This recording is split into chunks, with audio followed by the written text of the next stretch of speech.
We're back. It's 2024. It's the first whiskey review of the year for myself and the first new bottle of the year. Try not to buy bottles, but this one has a wee story behind it, and as you can see, it's Springbank 15-year-old.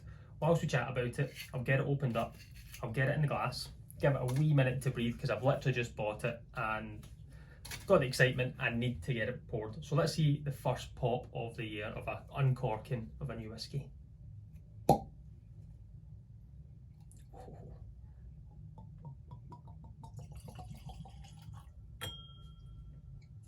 Don't spill any. Springbank 15.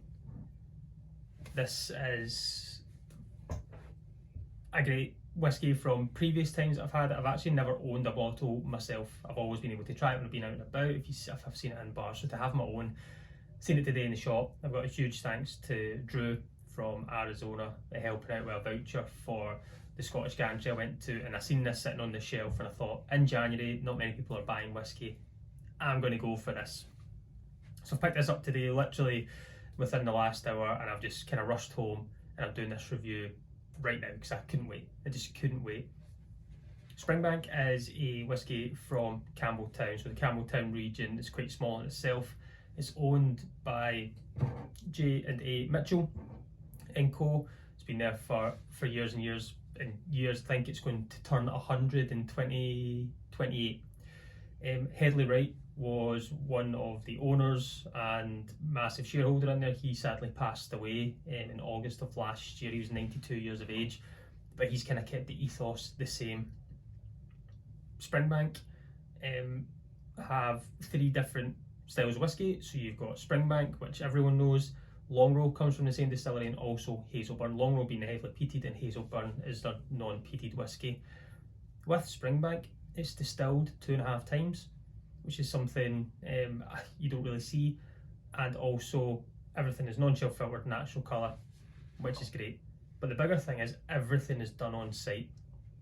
The barley's made there, 100% of the barley is malted within the distillery. They've got their own floor maltings, the labelling's done there, absolutely everything is done, and it's all natural, non-chill filtered, natural colour. When we look at the whiskey in itself, the bottle, this is something that I wouldn't like to change. See, a lot of distilleries and things and a lot of brands are kind of changing with new bottle shapes and things, but I think this just keeps the classic Springbank what it is. Very simple, simplistic, the information's on there and that's it. There's no big story in the back, it's all the same, and I love it. I've got a tiny bit left of the 10-year-old in my collection there, which is, I'm probably going to finish it very shortly since I've now got this. But this is 100% sherry cask maturation as well. 46% is what we're sitting at here. This is going to be the first kind of nosing of it. This is going to be the first kind of on the palate. I've had no whiskey today either. As I said, I've just literally got home. So I'm going to try this. We'll get it on nose, we'll get it on the palate, see what we can break down from this. The lightly peated to the extent that I think Springbank in themselves between 10 and 15 ppm, so peats parts per million.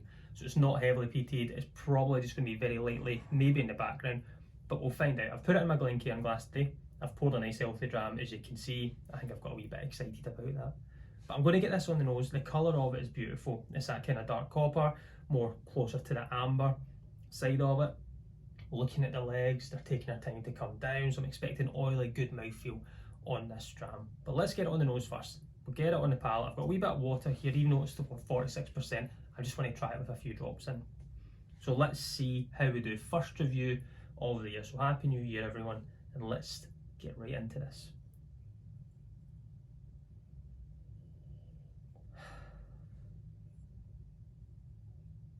It's a wonderful nose.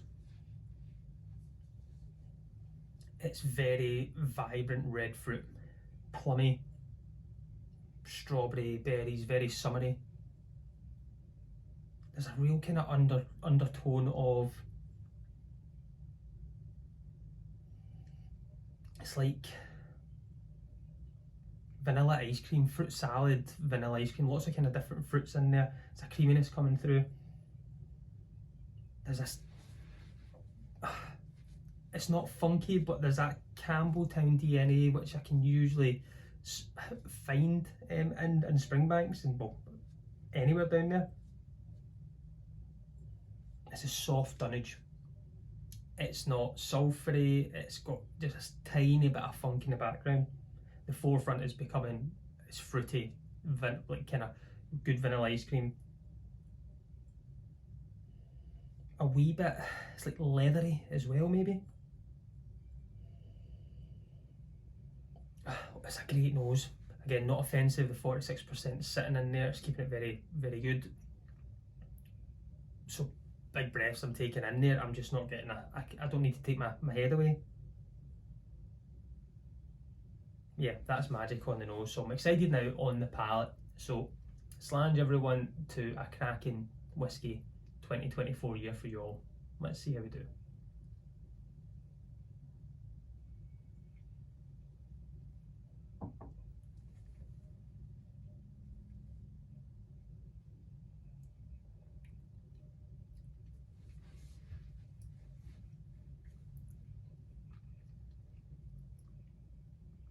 It's quite light. It's kind of more leathery, I would say, on the palate there.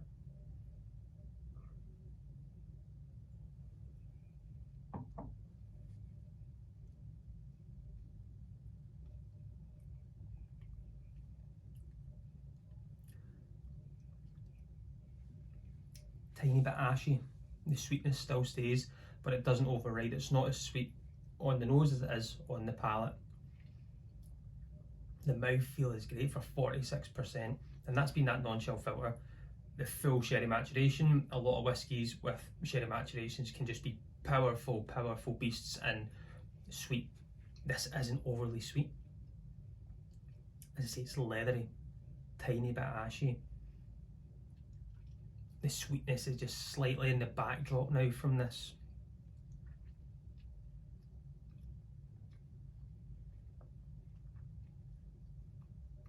Chewy, as you can see, it's a viscous dram. A couple of drops of water in here as well.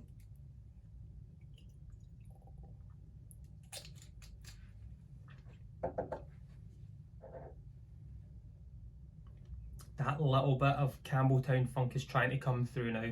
I don't think it's from the water, it's just been sitting in the glass. And I think if I maybe poured this earlier on and let it sit for a while more, it's going to develop even more than it has just now. But all those fruits and things still stay there, there's just the Campbelltown funk is starting to come through that a little bit more. And it's not a bad thing, I like that. I like that kind of funk from it.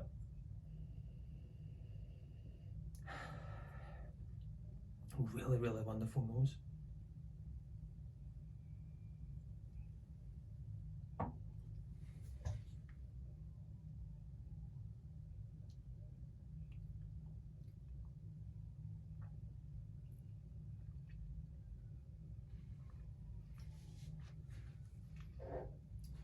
Can't get away from that soft leathery note. Maybe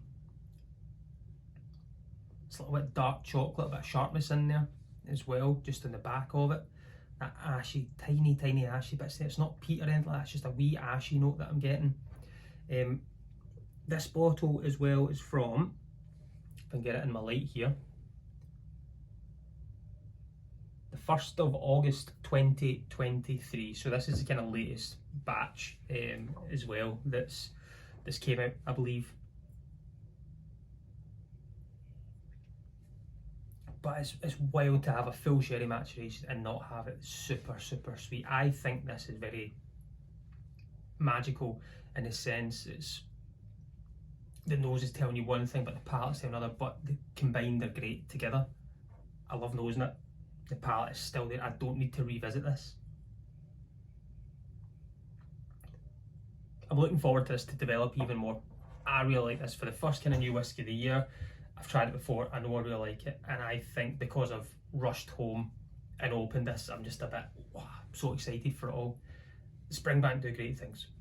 J. Mitchell do great things. We've got Kilkerran, for instance, as well. So when Springbank closed down for, I think it's 8 weeks of the year, all the staff go to Glengyle, Kilkerran, and they give us 8 weeks of this production and all the Kilkerran comes out. So what you see is an 8 weeks production for Kilkerran, and we see it in the world, and I think it's amazing as well. So everything that they do is just, hopefully the ethos stays the same, nothing really changes, and I think that's kind of been written into Jay Mitchell's hopeful mantra going forward. I would hate to see things change. I'd love to see more of it. It's hard to get, yes, absolutely, but I just love the way they bring it to us. This is a natural whiskey.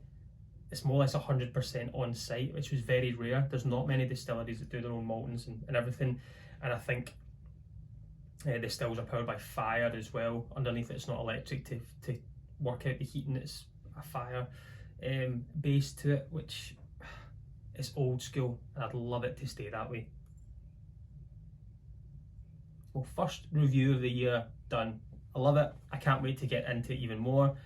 Can't wait to share it as well. As you know, I like to share my whiskey. But I'm going to go back. I'm going to go and sit and finish, because I poured a healthy one, so I don't want to finish this all in the one sitting there. I'll go and sit and enjoy and see what other notes I can get. But a great start to the whiskey year for me, and hopefully it is for yourself. So everyone, thank you that's been patient over the winter there for a wee couple of weeks off. Just finding the time has been great, and all the newcomers as well to the channel, welcome, and hopefully you stick around for the year. Anything you want me to review, just leave a wee comment in the comments below and tell me if you ever had this whiskey as well, and let me know what you think. Make sure you hit the like, give it a wee subscribe. If you want to follow me on my socials on Instagram, I'll leave a wee link at the end as well. But I'm going to go and sit back, I'm going to go and enjoy my wee Springbank 15, and I'll be back next week. And as always, I've been Kevin from Grimgrant Whisky. Join me next week. Let's talk whiskey. Slash.